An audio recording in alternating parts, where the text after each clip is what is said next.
Hi everyone, a very warm welcome to the Global School Alliance webinar for June. Wonderful to have you with us.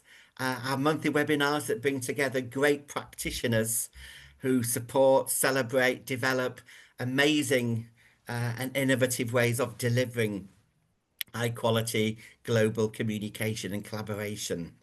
So today we'll be celebrating unlocking the power, that key power of global connectedness in all of our schools. Do go on the chat, introduce yourself. This is a very informal celebration of some amazing activity, so do tell us where you're joining us from today. The session will be recorded. You'll have the PowerPoints and the recording also available on the Global School Alliance website. Okay, so for those of you who are new to us, you're very welcome. We'd be delighted to have you join us. We are still quite young, just 6 years old, and the Global School Alliance was there very much to connect educators. It is the very heart of our work is providing that place for sharing best practice, resources, and opportunities to ensure that young people, teachers, the wider community are given the skills, knowledge, and experience to be globally aware young people.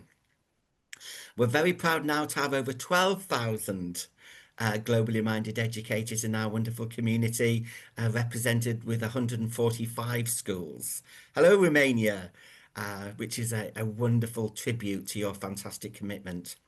So the development of global education is at the very heart of our work, and certainly we develop our vision with amazing educators such as the four fantastic educators joining us today. So do get involved, do join our free network. On the platform, there's lots of projects, online courses, partnership groups you can join. So do join us. It's a wonderful way of staying close to an amazing range of global educators from across the globe. And also a very powerful way of sharing the work you're doing. We're very proud at the Global School Alliance. This is very much rooted in practitioners, rooted in best practice across the globe. So do join us today. And for those schools, those educators joining us today, if you'd be interested in becoming an ambassador for us, it's a really powerful way of joining a group of committed, globally minded educators. And you can represent global education in your national and global network of educators. And a very important way of representing best practice across the globe as well. So if you're interested in joining us, the application form link is there, so do get involved. And we're very proud as well of our Global School Awards. They're very much to celebrate and recognise the great work that schools are doing every day. We're sure everyone on the call can actually get the Bronze Award. This is very much entry level recognition that you're beginning to have a whole school commitment to this work, developing the role of an international coordinator and really celebrating the importance of global education in your school. And the Silver and Gold Award also recognise that whole school commitment to developing both online and face-to-face global engagement. So if you would like us a call with your school, do stay in touch and we'd be delighted to have a call with your school to get you into our award. Thanks, Hannah. So we are very keen to support your whole school journey. So in terms of establishing that partnership, embedding that whole school approach, and certainly traveling to visit your partner school, the Global School Alliance can do that across the piece for you. We're very aware that often finding a partner school can be a challenge. So a big part of our work is getting you that partner school and then supporting the wider development and embedding of best practice and collaborative activity. Hello, India. Across your whole school, and certainly a big part of our work is ensuring that face-to-face engagement. Nothing beats face-to-face engagement, which develops from the online collaboration. So we can certainly support your exciting journey. So do join us. Register for our events. Do get involved with our awards. The key importance of student voice is very important to us as well. So we have primary and secondary student councils to encourage young people to debate issues around everything from literacy, numeracy, management issues, and especially around the sustainable development goals. So again, a really important opportunity there. So do consider becoming an ambassador and do join us. Okay, so a quick recap before we start. Do go on the chat function, introduce yourself and where you're from. We'll be relaying any chat, any insights, any comments through to the speakers. And also at the end, hopefully we have time for, hello India, hopefully have time to relay questions. And do tag us on social media at G School Alliance. Hello Morocco, good to see you. The wonderful Liz Hood is joining us. And do celebrate global work in your wonderful school. Okay, so without further ado, let me introduce our speakers to you. We're very privileged to be working with the wonderful Sally Boker. Sally leads on social, moral, spiritual, cultural issues and PSHE at On Track Education in Northampton. We're also delighted to be joined by Nicola Thompson. Nicola is Director Wellbeing and an art teacher. Always great to see art teachers. And supports the importance of well-being issues, and their life and well-being education program looks really interesting at Durham School, which is part of Durham Cathedral Schools Foundation up in the northeast. And also very delighted to be joined by Pauline Sterling and Janet Owen. Pauline and Janet lead on some incredibly innovative work at the Earth Museum, which is a virtual space for curious adventurers and creative educators, which I think describes all of us, sharing and recording stories about our planet to ensure that global citizenship is celebrated. So they'll introduce you to their amazing work at the Earth Museum there as well. Okay, so thank you to our wonderful speakers. And now we go across to Northampton to say hello and thank you to the wonderful Sally Boker, who will be introducing us to her amazing work about the importance of connectedness. So over to you, Sally. Thank you, John. Thank you. Right, let's get these this screen sorted out here.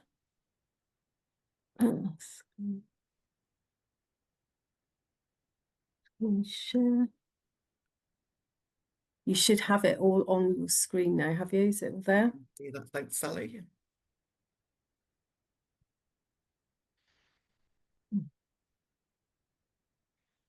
Here we go. So just a quick introduction for myself. Obviously, John's already introduced me. I'm Sally Boker. I work at a provision called On Track Education. It's in Northampton. We have 7 other schools. I've been working at the school for nearly 10 years. And when I started at On Track, there was no organised PSHE curriculum or SMSC curriculum. And over the years, this has now become one of the most important parts of our curriculum and has been developed to a great level over the last few years. And we just keep continuing to make it grow. So On Track Education Northampton is one of 8 independent special schools. Our school has approximately 48 students and nearly the same amount of staff. We strive to support, nurture, empower and inspire our students, and this is also our core values. Giving students access to a curriculum that provides a wide range of academic, vocational and outdoor learning experiences to sustain their interests and re-engage them into education. This is just a little bit of a background of how we came about the global inclusion. So in July 2022, we had an Ofsted visit, which went very well. They spent 2 days talking with us around personal development. And their conclusion was that we were a good school with excellent areas. However, we had some things that we needed to embed further under the personal development umbrella, which was religion and culture. We started to liaise with staff, pupils, and outside agencies to work on our improvements. We put in place immediately wow mornings, where every term we celebrate with a drop-down morning of different religions and different cultures. We made a timetable with lots of cultural trips and speakers and embedded this within each lesson, such as cooking, where they learned about the history of the foods and the culture it represents. Each lesson's plan has to include SMSC, British values, and more recently, UN rights and global rights. We brought into picture news, votes for schools, and show news round daily to make sure things are current and we cover real life situations. We made displays to visualise knowledge and did projects on things like period poverty, where we invited our local MP and have carried out research and are working on ways to campaign and help. Our partner school also gave us an insight in what period poverty looked like in their country, Ghana. Still, with all of this, we felt we were missing a connection with others. And that's when we found the Global Alliance. When we first joined the Global Alliance, we very much stayed in the background and spent time reading posts and blogs to familiarise ourselves with how it worked. At one point, I was not sure how we could be part of the Alliance community due to the nature of our school. We have very few pupils, and the ability and concentration level and behaviour is sometimes challenging, to say the least. After a time, I found that some of the projects that came up were achievable to us and gave us good ideas of some of the things that we could join in. That left us just to find a school that would accommodate and be happy with the time and level that we could offer. Then we found the lovely Esther from Crista Valley International School in Ghana. We had online meetings to come up with something that would work for us to take each other's cultures into each other's classrooms.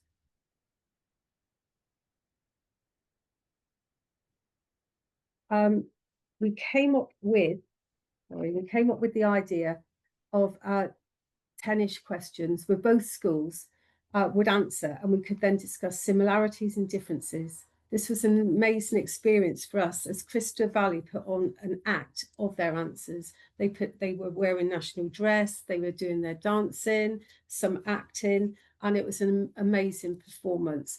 You can't really see totally in the slides. Obviously, there were students involved, so we didn't want to do that. But we did it all over Zoom, and we had our students who were more in the background and a lot of their students. It was amazing. This totally brought a vibrant and new experience into our classroom and gave our students an insight into another country and culture, something they would not have experienced if it had not been for the Global Alliance.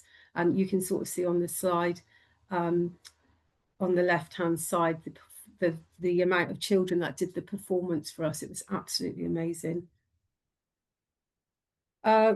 This has also made it possible to work on developing a global mindset in an alternative provision by making things real. Our next project will be arranged soon. We will certainly be looking at the Global Alliance for ideas and other links. This will bring something different and exciting to our students, and with their involvement and efforts, we hope to make it something they will always remember. Part of our information giving involves sharing the global goals and the commitment the United Nations General Assembly had put in place to work towards by the year 2030. We discuss and take action on how we can work towards this both personally and within the school. For instance, we collect food for food banks. This works towards goals: number 1, no poverty, and 2, zero hunger. In eco schools, we work towards knowledge on food waste. We use visuals to point out the things we are grateful of within our school, like Goal 6, clean water and sanitisation, and then use this knowledge to compare with the global community.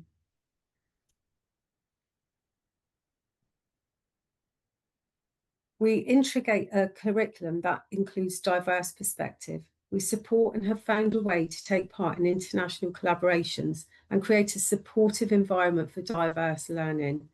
We work with outside agencies to promote and embrace diversity in students and staff and offer opportunities for cross-cultural experiences, such as Global School Alliance, RRSA for UN Rights, and IQM, the Inclusion Quality Mark, to promote inclusion.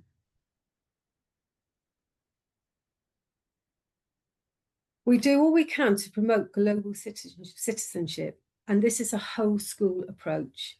We have carefully planned a curriculum rich in excitement and experiences to ensure our students, even if they cannot go to all parts of the world, we will bring the world to their classroom. Just on some of these slides, it's sort of showing you different snippets of how we actually sort of try and integrate it in through different ways. The World Book Day, Eco Schools, their art, their WOW Days. So some of the challenges, I think everyone faces challenges when they try to bring something in and make it a whole school approach. So the staff knowledge and the willingness to promote global education within their lessons, that was quite difficult to start with, because they are set with their own lessons and their own targets and goals. We had to try and make it something that they could integrate into their lessons. So it's sort of been resolved, mostly with the SLT, asking for this to be linked on their planning within all lessons. We've also completed questionnaires and found some of the staff are unsure of the meaning around cultural capital and how to link this to their teachings. This was a great exercise, as we could then act upon this, and alongside the SMSC could share information and do some training and meetings to give more confidence and examples. So I think it was all about their lack of confidence on something they didn't know how they were going to put across, whereas we've sorted that now, and we do quite a lot of work with other teachers by showing them the Global School Alliance and using lots of different promotions from there to give them ideas. So the students have a better knowledge of their roles as global citizens and how they are members of a global community. They learn empathy and an ethical awareness across cultures, which in turn promotes respect for diversity and human rights. With this knowledge, we aim to reduce prejudice by giving the students an understanding of other cultures, beliefs, and perspectives. This will help to prepare the students to be part of this work multiculturally. And obviously the Global School Alliance support this with their lovely webinars that they constantly do and put on, and that you can look back on as well for different ideas and approaches. Students are shown how we're faced with global issues like climate change and inequality, which promotes curiosity about real-world challenges. We have aimed to involve our local MP in our problem-solving campaign to be able to take part and make a difference in period poverty, both in and our local area, and globally focusing on Ghana, as this is where the school that we partnership is. Globalization opens up our world of careers, and we educate the students to understand that the future of careers will mean that they will be working alongside other people from all places within the world. This is why it's important for them to understand how global interdependence works and how it is important for success and respect. Students are taught through their time at On Track that they are responsible for their actions, and how this enhances in life with how actions in one part of the world can influence, make better or worse the life of others in another part of the world. This has become very apparent lately with the difficulties faced with war. The students are encouraged to follow global news and take part in discussions and debates on different thoughts, feelings, and solutions. This very much links into other areas of PSHE and SMSC, and then of course UN rights, etc., etc.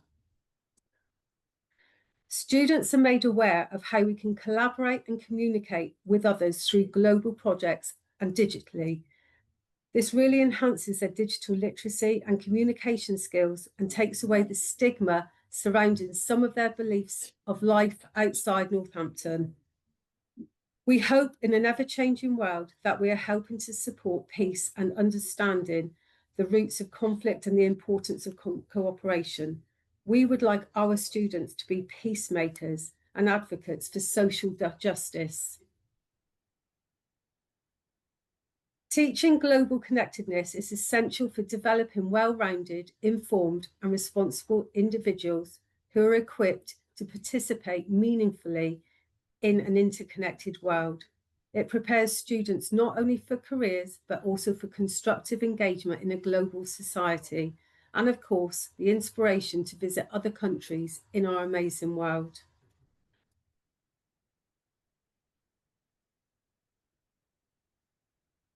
As part of my introduction, I mentioned Ofsted. And although the students are at the forefront as the reason to have an enriched curriculum, Ofsted were the ones who highlighted where we could improve. Ironically, they have returned this year, just before in May, in fact, and we were given an outstanding.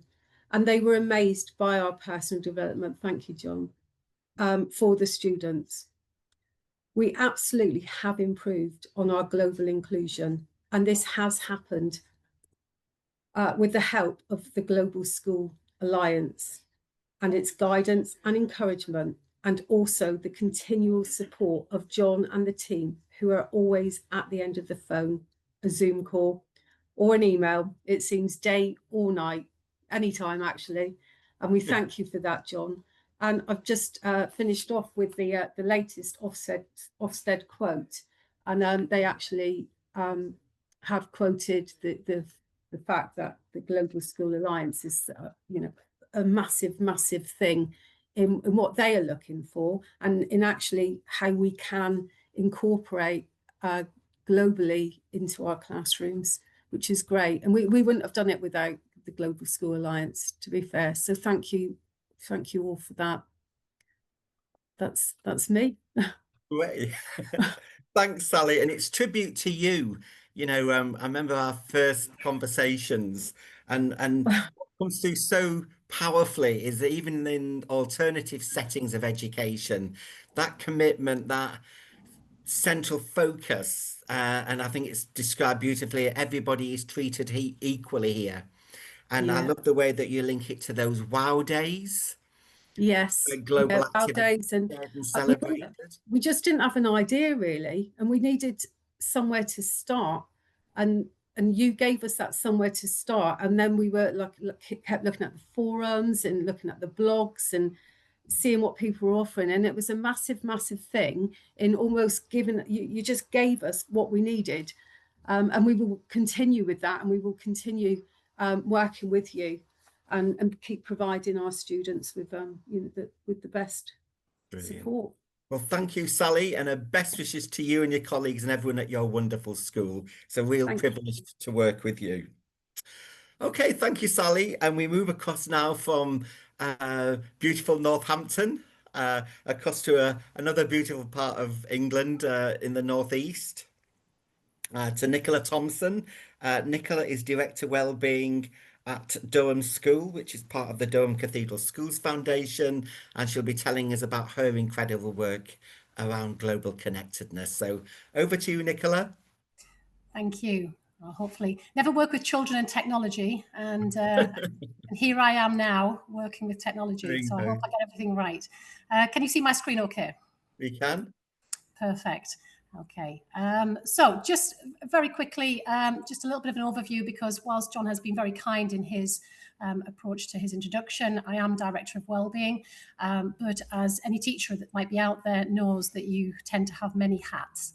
And so I do have a number of other things that I haven't quite exposed yet, but you will hear hopefully in the next 15 minutes. So my background is more on the pastoral side, but strangely enough, as quickly as it has gone, I've spent 20 years in this Durham Cathedral Schools Foundation prior to being teacher in other schools, and I've been a housemaster or house mistress as we call them, and also head up our PSHE, or we call it the Life and Wellbeing Programme here as well. But I also am a quality assurance lead for our Qatar and Dubai sites as well, and just for the fact that I have got such a range of sort of knowledge of the foundation, that put me in a very fortunate position to be able to pass on my knowledge and skills around those areas. So I'll delve a little bit more into that as we go along. So first of all, I'll present my first slide. A little bit of background, I guess, really for the foundation. Just in case you didn't know, Durham School is 611 years old. So it was founded in 1414 by someone called Thomas Langley. You might have heard of them, and it received a royal charter from Henry VIII in 1514. So we have quite a lot of history around us. So we've got a few little pictures on there just to show you the different sites that are on our in our Durham area. In 2021, we did actually become Durham Cathedral Schools Foundation when we merged with the Chorister School. Chorister School exists just across the river. They were sort of early years through to primary, and we took on board a great collaboration there, and we became a foundation. So as I say, we do continue to operate as a full school from early years all the way to year 13. We have boarding on both sites, on the Chorister site and also the Durham School site. So we have national and international students as well. So I'm just going to try and pull up my screens from the sides. There we go. Here we got, just on the left-hand side, in 2019, Durham School opened its doors to a new venture as we expanded our sort of 600 years of experience into the international market. So on the left-hand side, you have Durham School for Girls in Doha, in Qatar. And despite a tricky first year, because of course, if you've worked out the years on there, we did have COVID in our first year. The school does blossom quite significantly. It has a lovely, strong community of over 1,200 students, mostly Qatarian women, but we do have early years all the way through to sixth form. And then just on the right-hand side, we have another Durham school. This one's Durham School Dubai. This opened its doors in 2022. Again, the school does range from early years all the way through this time to year 10 as they build in a year each year that they're sort of functioning. The demographic of the school's community is very varied for this particular school. We have UK students, we have students from Germany, Russia, Spain, Italy, and that's just to name a few there. On the next slide, in 2021, we actually opened Durham School Nairobi.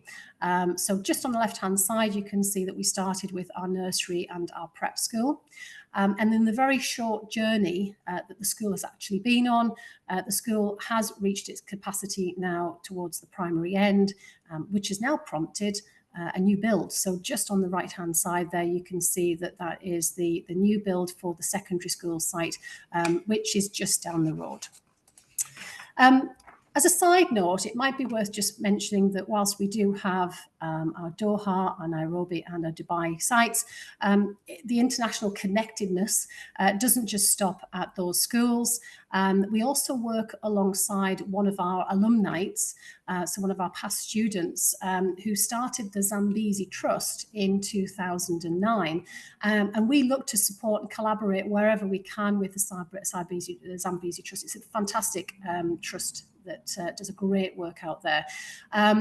So, for example, we have some year 13s who leave our school. They take gap years over there. They help with community projects. That could be painting or building buildings or even teaching. Then at our Durham School location, we raise money as part of sort of our charity events. And then most recently, and it probably just shows on some of our photographs, which I think are beautiful, is that when we went through the merger, we changed uniform. And rather than throw uniform into landfills, we asked our parents to pass on and donate their uniforms to the Zambezi Trust. Just over in that particular area, if you don't have some form of uniform, then you're not allowed to go to school. So if we're supporting that in some way, that's great. Okay, so a little bit more towards where we are now. So this picture you can see here is our team's first visit to Doha following the lockdown restrictions being eased. In this picture, we've got obviously myself as quality assurance lead, and also I'm secondary specialist. We've got Kim just in the background there, who is our primary specialist, and we've got Harriet just on the corner, who is one of our deputy heads at the foundation, and she specialises in policy and leadership. And as part of that power of global connectedness, I'm part of the quality assurance team, and without going too much into the business side of the model, it's kind of our position to make sure that those Durham School ways, that sort of 600 years of history and the kind of ethoses that we have, are really embedded successfully into those international schools, so that you get a really good model. To be clear, though, this isn't an inspection. That's really important to highlight.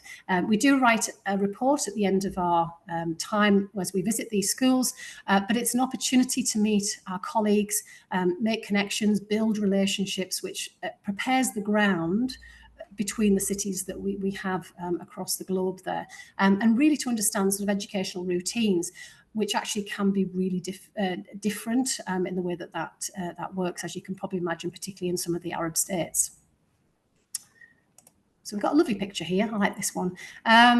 So whilst each school has its own autonomy to run and function within the regulations and the guidelines of its own country, it's probably worth highlighting that, we're still all teachers, still have the same goals, regardless of really the location. So that connection that exists between colleagues is always very, very strong.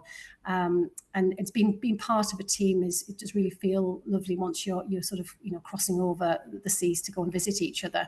We were involved in the speaking and visiting sort of their classrooms and being part of their talks and their topics. It's such a healthy way to sort of bridge that sort of global gap sometimes, to understand that there is a support network and wider understanding really of teaching, which is what it comes down to between the schools. There's common themes that do exist between the schools, which is always great. So, we have our SEN talks, we have our English as an additional language, and how do we assess, what's the assessment policy. So there are quite, similar topics that we do discuss whilst we're out there. And, just flick back to there. Meeting pupils, I think, and sharing that Durham School conversation is such a privilege. And the way that we look and we hear about the schools, so us going to them, they love showing us around their campus. And when they have the chance to come and visit us, it's great to be able to show that, what this kind of almost Harry Potter looking school looks like, very different to the modernness that they have over there. We can be part of all sorts of things, being part of lessons, even Arabic ones, which, I sit and I try to do my very best to pick up on what's going on. But it's so engaging to be involved in that. As I say, the students love showcasing their skills to the guests, and teachers highlight their teaching methods. And, it's really nice to be able to interact with all of that goes on. It's really a win-win process. Also, we find that our international colleagues are really kind in sharing best practice as well, which, is quite nice, because we want to learn from what they're doing as much as they learn from us coming to them as well. And what's quite nice about this slide is just in the middle there, you can see me and two other colleagues sitting on the floor. When we were in Dubai, sorry, not Dubai, with Doha, they put on a cultural village for us. So all the students brought in foods that were relevant relevant to their area and culture. They got dressed up in sort of their native costumes. They shared music, and it was really nice to be sort of welcomed and being sort of treated like royalty while we were there, which was, you know, fantastic. Just to the base there, you can see there's a little art display. And we were asked to be part of a judging panel to decide who was going to be the winner of that particular competition. And that was really nice because parents were there as well. So that was, you know, really, really nice to be part of. Our connectedness translates well through our common ethos as well, which exists in two parts. I would say that our MARC values, which is moral integrity, ambition, responsibility, and kindness, that sort of sits at the heart of every Durham school. And this is communicated visually. As you can see, we've got little sort of pictures on windows there, which you can see in the corridors of our international students' corridors. We've got presentations and assemblies where that's always mentioned. So it's a part of our everyday conversation with pupils. And it feels really nice to have those values running through the core of our schools. We also share the Durham School unofficial motto, which is confidence for life. And again, that sort of echoes in through the campuses, both visually and verbally, as we prepare our young people for sort of each stage in their life. Other areas of connectedness are the links to our house systems, which some of you may be sort of very familiar with. And we have a wonderful array of physical buildings that are named after important people in Durham School's history. All our international schools are able to adopt that model. So they also have that, but just without the physical buildings, which allows their students to unlock the global connectedness through house events, which is great for sort of exchanges that take place. And they sort of see things like our school monitors and attached to the girls' houses and the boys' houses. We have sort of, you know, all sorts of things going between there.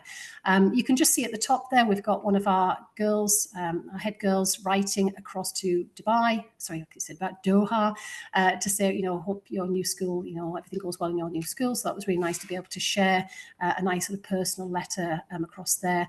Some of our house competitions, we're able to, you know, celebrate the successes or wish them good luck by sending them video messages as well.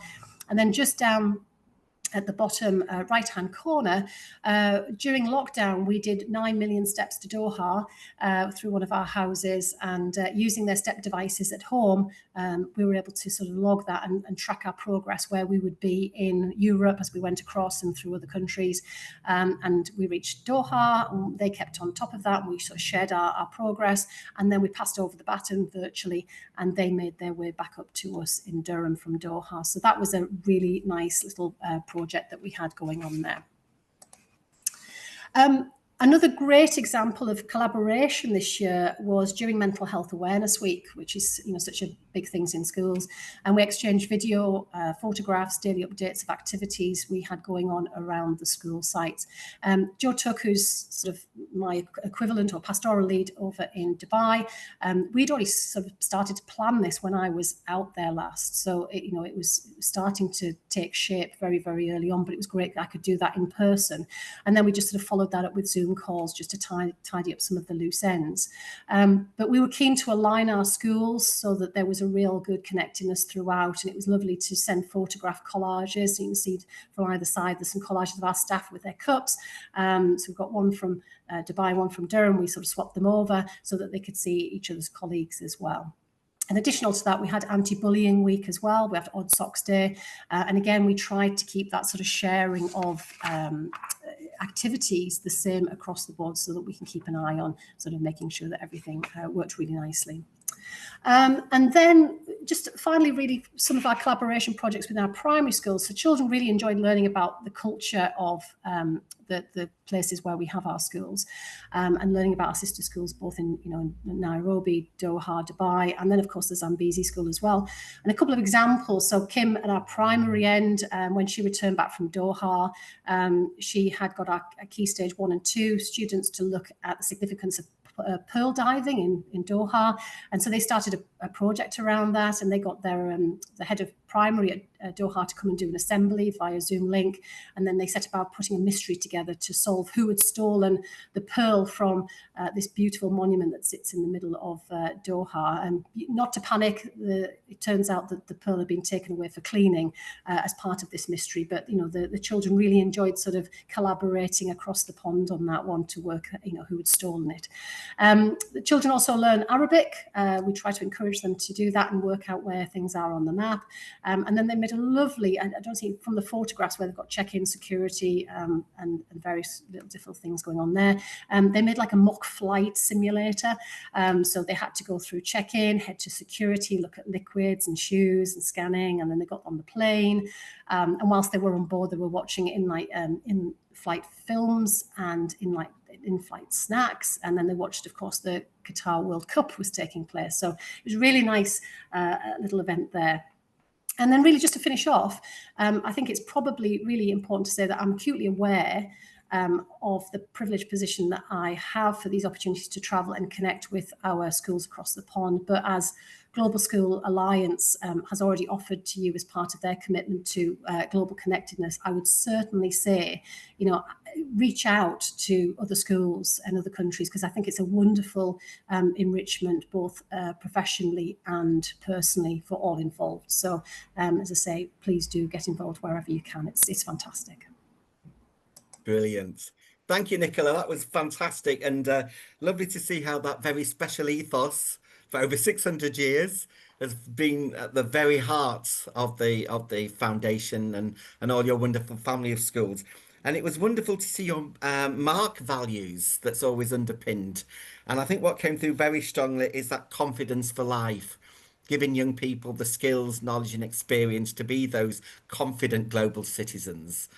So a huge thank you to you and your colleagues and everyone across your wonderful family of schools for all the great opportunities. That was really, really wonderful. Thank you so much. Okay, now we move across to Pauline Sterling and Janet Owen. Hello, Pauline. Hello, Janet, who do amazing work. We've worked together for many years. Always great to see Pauline's very creative, very innovative approach to global connectedness. And they'll be telling us about their amazing work at the Earth Museum. So across to you, Pauline and Janet. Okay, can you hear me? You can indeed. Lovely. Okay, I'm just going to move that out of the way because I can't see what I'm saying.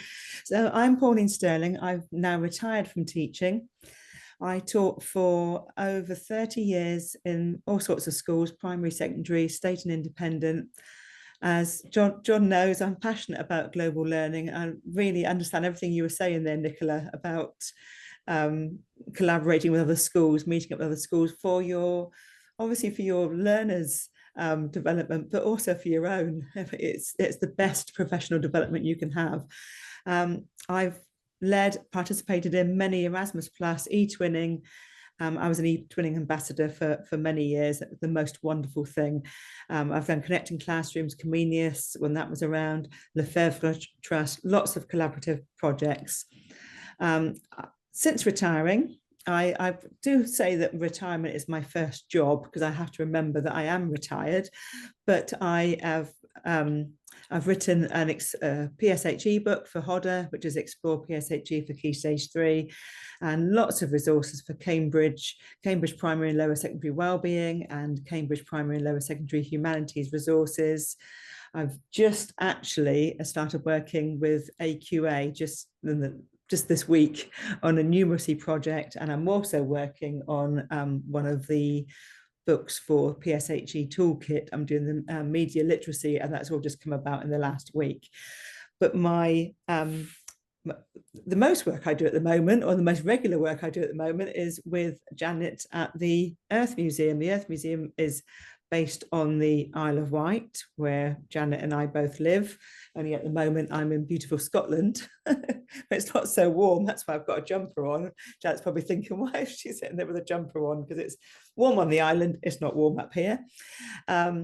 So the Earth Museum is a not-for-profit venture developed since 2019 by Dr. Janet Owen, a cultural heritage professional with over 35 years experience working in museums and the arts.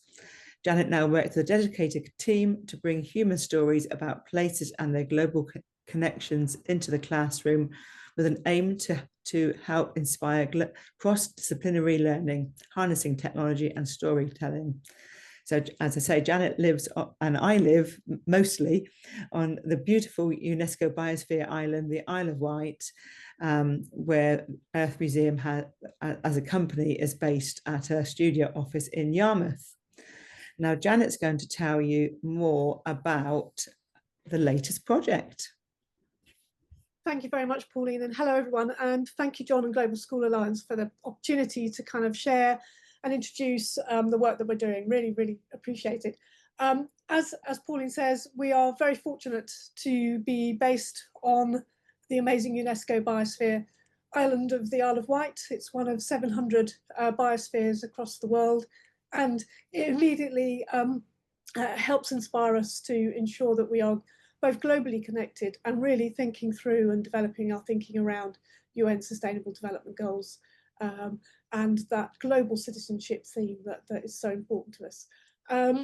We are really interested, as Pauline said, in the cross-curricular learning approach. We've been undertaking work over about four proper years now, although COVID had its moments for us at the beginning as well, with a number of local partner schools who've helped us both in primary and early secondary research and develop the kind of learning approaches that we have and that I'm about to sort of share with you in a moment. But very much we're about global connections through storytelling, across place and time for learning, working with schools and working with heritage organisations as well, museums and other. And we will work anywhere. We may be based on the Isle of Wight, but we are totally about being a global organisation and a global resources. Next slide, Pauline. So over the last 4 or 5 years, we have got to a point where we have developed a real body of evidence around the impact that we can have within the classroom, around thinking around themes of global citizenship. And we're just in the process now of bringing that all together into launching our new education technology platform, which will be available for schools anywhere. And we are focused very much on a key theme at the beginning around air we breathe. And this is very much around the heritage of air particle pollution, locally and globally, and looking at the impact of air pollution and the real sort of drives and innovation and campaigning that have gone around clean air, looking at it through lenses of past, present and future. And we're working with specialist experts in the area of clean air and looking with them to explore how we can translate with teachers and young learners into really exciting and engaging activities within the classroom that explore this theme of air we breathe, air pollution and clean air, past, present, future. Next slide, Pauline. So where have we got to? We have identified through that there are 3 kind of themes that we're going to explore or are beginning to explore within our Air We Breathe learning programme. Young learners can become history detectives. They can explore a digital globe of heritage stories that talk about the history of air pollution in different parts of the world, and particularly look at that frame of pre-1800 to post-1800, pre-industrial revolution to post-industrial revolution, impact of human activity in particular on the air we all breathe, wherever we are around the world. The second theme that we're really developing learning resources around is around the sort of theme of data analysis and science, being a scientist, being a data analyst in the present, exploring some of the wonderfully rich data sets that exist out there in a really sort of engaging and accessible and intuitive way for young learners that helps them to explore, you know, some of those questions that you can see in the middle of that slide. And then the third area that we're really developing learning resources around is how to explore innovation that's going on in the world, across the world, in their localities, today, how they can play a part in that, how they can think about being campaigners and innovators themselves within that framework. So it's never too early to start to kind of inspire young people to think about the world, the invisible air that we breathe around us that affects every part of our daily lives, and to play their part in ensuring a really healthy and sort of healthy future for themselves, their children, the planet, and so on. So the way we've designing this is that each of these learning activities is a 15 to 30-minute kind of activity that you can literally just pick one of those out and drop it into an existing lesson plan. You can pull a few together and create a single lesson plan, or you can pull a number together and create a whole learning program over a term and so on. And we're working with our partner schools to develop that kind of approach, and also to test the resources that we currently are going to place into the learning program that we launch in early 2026. As a teacher, as a home educator, as a young person learning, you'll be able to search across different subject areas to kind of see which of those activities plays into science, plays into history, plays into geography, maths, art, and so on. So you can pick and choose if you want those kind of specific curriculum subjects that you're interested in. Equally, you can explore a cross-curricular journey and experience together in the classroom. Next slide, please, Pauline. What I'm now going to do is I'm just going to put into the chat a link to a beta with a password for the Air We Breathe tab that you'll see within that beta. If you want to just click on that link and see where it takes you. And if you can click on the Air We Breathe tab and just type in AWB 2024 when it asks you for a password, you can have a go at just starting to explore our beta yourself. We'll keep this contact with John and Global Schools Alliance. So afterwards, you can look at it at your leisure. Also, if for any reason you've got a firewall sort of issue or situation sort of happening, if you're working in a school where maybe the website has been blocked at the moment, you know, you can either unblock it with the website, or you can obviously take it home and so on. But have an explore. What you will find is that you can click on the History Detectives button once you're in the Air We Breathe tab. It will take you to a series of learning activities that you can click on and download as PDFs. You can also, very importantly, click on the globe, and that will take you through to an interactive History Explorer map where there are waypoints on it, or individual story waypoints on it, that all have something to do with the, oh, incorrect password. I'm sorry about that. I'm not sure why that's happening. Okay, let me just double check why that's happening. Pauline, would you mind double checking that I've got that password right from your emails? Would you mind? Okay, let me have a look. When I clicked on it, obviously it worked because I didn't need the password. Yeah, that's okay. To get in. Yeah, it appears to be working, Janet, for many of the participants. Oh, but just okay. For some people, we're is doing it? this on to everyone as well. Okay, yeah. Okay, when it went. Okay. We need to click Air We Breathe. That's it. Yes, sorry. There's 3 tabs at the top. You're absolutely right. My apologies. So one says Earth Museum. Click. The second one says Air We Breathe right in the center. Click on that one, and then put your password in. So my apologies. I should have explained that at the beginning. So then, if you click on the globe in the History Detectives, you can explore some of those story waypoints. Just pick, you know, explore your way through. And just, you know, have fun and find the stories. Also, you'll find if you click on the data science and the data analysts button, you will get taken through to resources in the for that subject. Those that are highlighted are you can click on and it will take you to a PDF that you can download and use in the classroom, and the same with innovators and campaigners. And yeah, thank you very much, Nicola, for the point around Firewall. That is something that when you're actually using the resource in the classroom, you'll just need to check in, as with any website, that you're able to sort of access it.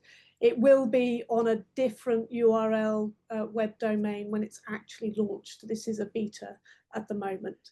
So let me just maybe, Pauline, if you stop sharing for the minute, I could maybe share so that people who can't access it can see it. So if people can see that, and people see my screen, I can't now see you. So if someone's, yep, fantastic. Yeah. So if I show you briefly, so you have the History Detectives learning activities. If you click on a PD button like this, it will open up a PDF, might take a couple of minutes. And you can download this in the classroom and share it with your students. And you can then click on this map, and this is the rotating map that they can then explore various stories about the heritage and the history of air pollution across the planet. On the beta, there are 10 waypoints. On the final version that we launch early next year, there will be over 100 to 150 waypoints. So, for example, the innocent looking light bulb is actually something that has done huge benefits in the world, but it's also caused a lot of air particle pollution, because the light bulb, when it was invented and up until the 1980s, 90s, very much was one of the main drivers of power generation and the burning of fossil fuels. So this is a light bulb that was designed by Edison, and it's located in Pearl Street, or the story is located in Pearl Street in New York, where he built his first coal-fired power station to generate the electricity that was then able to run the lights of the high rises that emerged and grew exponentially on the island of Manhattan. And you can sort of zoom in and out of the map that way, or you can sort of come back to the picture. You can equally say, actually, not all of air pollution is to do with human sort of influence, and other examples are things like Vesuvius and Pompeii, and the example again where you can sort of zoom out, you can see the proximity of the volcano Vesuvius to Pompeii. You can find out a bit more about the story of that. You know, feedback we've had from teachers so far is that, you know, those questions, if they didn't have the information shown until they were hovered over, so that young people were answering those questions first and then kind of exploring them and so on afterwards. So this is just a quick introduction to Earth Museum and Air We Breathe. I'm very conscious of our time, but thank you I will stop sharing and give you back to Pauline. And please do keep sharing. And if you're interested, get in touch. Definitely. Yeah, okay, I'll just put into the chat there, please, you know, give us some feedback on anything really. I mean, so far, if you have a look there, Janet, the feedback is very positive, but please, and we've said we're going to keep this dialogue open with John, and you know, share it as we develop the resources. We will share as much as possible. Yeah, so just to finish off, really, that you've had a look at the Earth Museum Beta Air We Breathe resource. You're all aware of the importance of developing global connectedness within our schools. Otherwise, you wouldn't be here today to hear what we all have to say. And we were just looking for any feedback. How do you think you could use this resource to develop global connectedness in your school? You know, how do you see the future of this, and anything else that you'd like to comment upon that we haven't thought of? That's fantastic. Thank you, Pauline. That's it from us. Please wonderful. keep Really giving us great. your feedback. Absolutely. We're very proud to be working with the Earth Museum as this resource develops. And in the spirit of our wonderful Global School Alliance community, supporting global connectedness, supporting initiatives in this area, please feel free. We'll be sharing all the PowerPoints with you. So please give us your feedback, your insights, your comments about all of this. That was fantastic. Really, really wonderful. But just to say a big thank you to you. You are the most important people in the world. We always say global educators who are bringing the world into your classrooms, whatever the setting, rural, urban, doesn't matter. As long as you've got that central ethos. We talk about the great conversation of humankind that connects everyone increasingly in our complex global environment. And global educators, you are central to that conversation. So if anybody would like to give any comments, any insights to any of our speakers, to Sally, to Pauline, to Janet, or to Nicola, please feel free. Before we close, any insights? Please feel free to come off mute. Anyone like to say anything? It's great to be joined as well by many of our ambassadors. Hello, the wonderful Lisa, Lizzie Bow. Good to see you. Hello, Subash. Hello, Sarah, the wonderful Sarah in beautiful Highworth. Hi, Badia. Hello, Colette. You are doing incredible work every day. Artie. Yes, sir. Good evening. Please feel free, Artie. I think it's good morning there. So it's almost night in India. So hello, everyone. And it was wonderful to connect with all of you. Actually, in the first presentation, I was wondering about values because I represent APJ schools, and we had met a few days ago when you were there talking to all of us, Dr. Neha, if you remember. Yeah. So, yeah, it was wonderful to, listen to Ma'am Sally Bowker.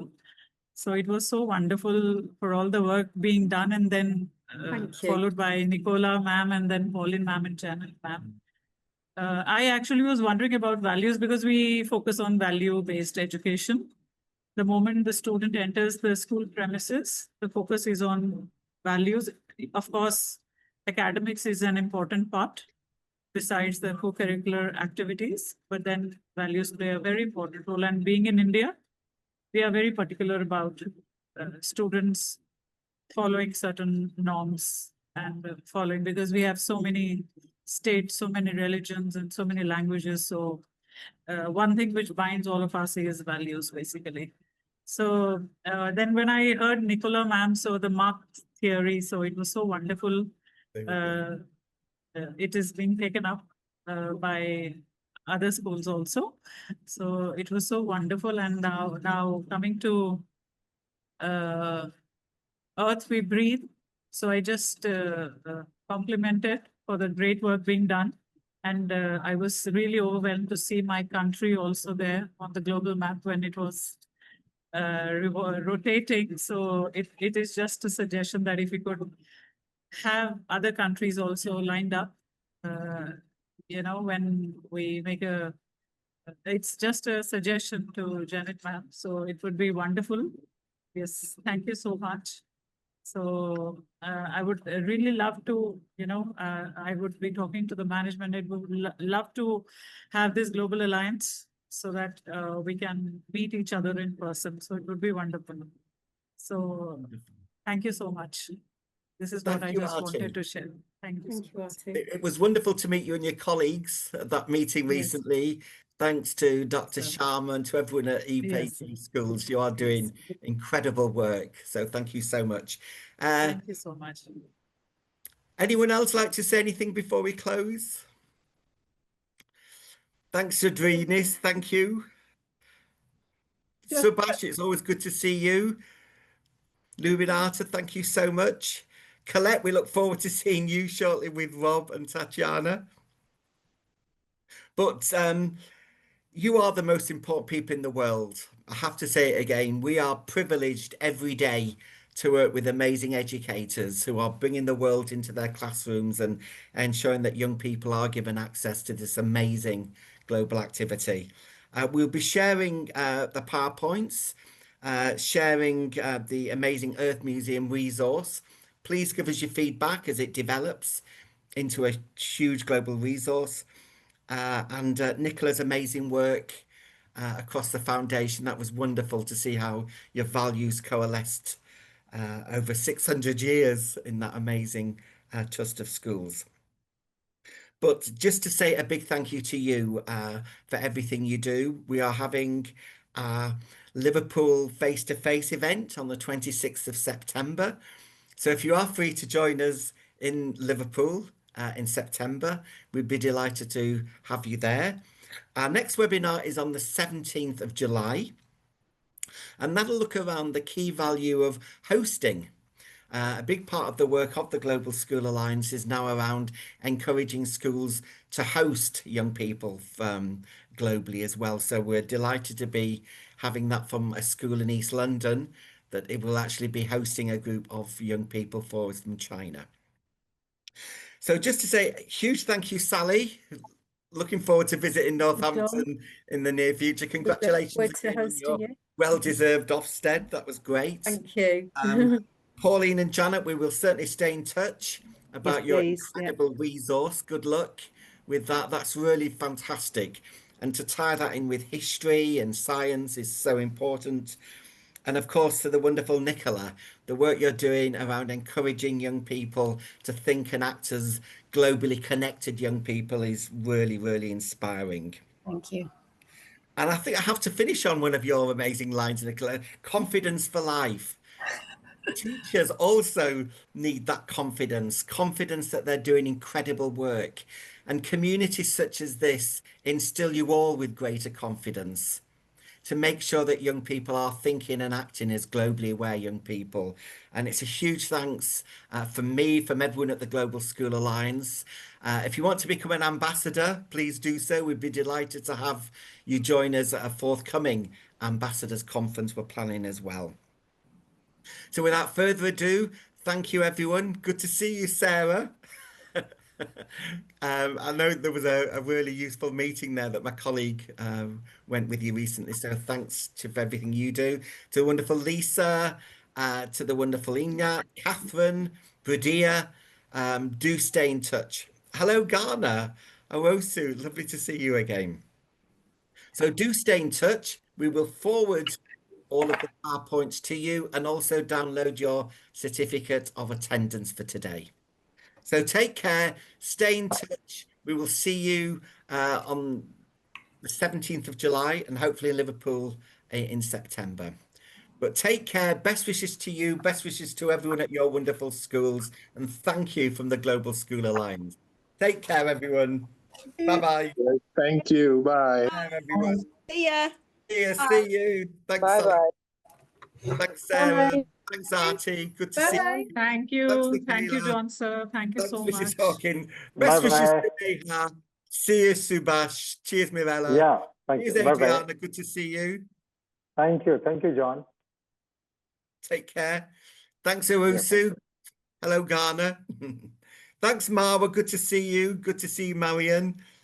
Hello, Romania. Great to see our friends from Romania join us. Barhat, Yulia, good to see you. Carmen, great to see you. Take care, everyone. See you, Barhat. Thanks, Virginia. Thanks for joining us. We will see you in July. Thanks, Mihaela. Thank you, everyone. Thanks, Omar. Thanks, Alina. Good to see you. Bye. Thanks, Ava. Good to see you. Thanks, Dino. Thanks, Elena. Good to see everyone. Take care. Stay in touch.